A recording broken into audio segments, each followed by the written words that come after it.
চলো বন্ধুরা, আজকে বানিয়ে ফেলি ফিউশন পাস্তা। কড়াইতে তেল গরম করে আমি একটা মাঝারি সাইজের আলু কুচো কুচো করে কেটে দিয়ে দিলাম। আলুটা একটু নেড়ে চেড়ে আমি এর মধ্যে একটা বড় সাইজের কুচো করে কেটে রাখা পেঁয়াজ অ্যাড করলাম। তারপর এটাকে আরেকটু নাড়িয়ে চাড়িয়ে নেব। অন্যদিকে কিন্তু আমি পাস্তাটা সেদ্ধ করতে বসিয়ে দিয়েছি। পাস্তাটা 70-80% সেদ্ধ হলেই কিন্তু আমি নামিয়ে নেব।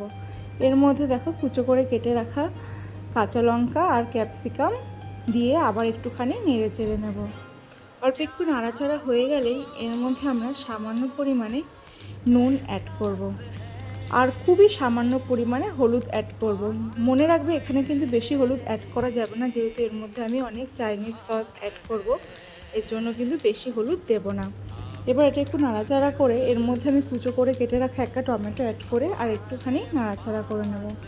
এবার আমি দুটো ডিম আগে থেকেই নুন আর গোলমরিচ দিয়ে ফেটিয়ে রেখেছি, সেটাকে এর ভেতর দিয়ে ফ্রাই করে নেব। আর পাস্তাটা কিন্তু নামানোর সময় আমি কিন্তু ওখান থেকে 1 কাপ পাস্তা সেদ্ধ জল সরিয়ে রেখেছি। সেটা বলবো আমি কোথায় ইউজ করব কিছুক্ষণ পরেই বলছি।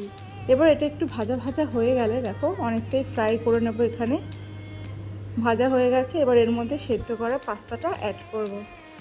পাস্তাটা সেদ্ধ অ্যাড করার পরে এটাকে ভালো করে মিশিয়ে নেব নেড়ে চেড়ে। এবার আমি পাস্তা সেদ্ধ করা জলের মধ্যে 2 চামচ টমেটো সস আর 2 চামচ রেড চিলি সস দিয়ে ভালো করে মিশিয়ে এর মধ্যে ঢেলে দিয়েছি।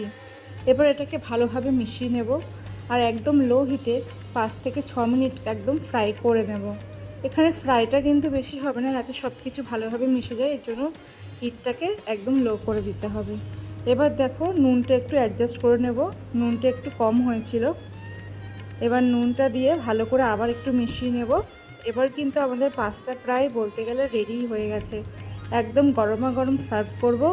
আর তোমরা কিন্তু বাড়িতে ট্রাই করে জানিও কেমন লাগলো এই ফিউশন পাস্তা। তোমরা এটা আরামসে টিফিনে কিংবা জলখাবারে করে দেখতে পারো। টাটা, দেখা হচ্ছে পরবর্তী ব্লগে।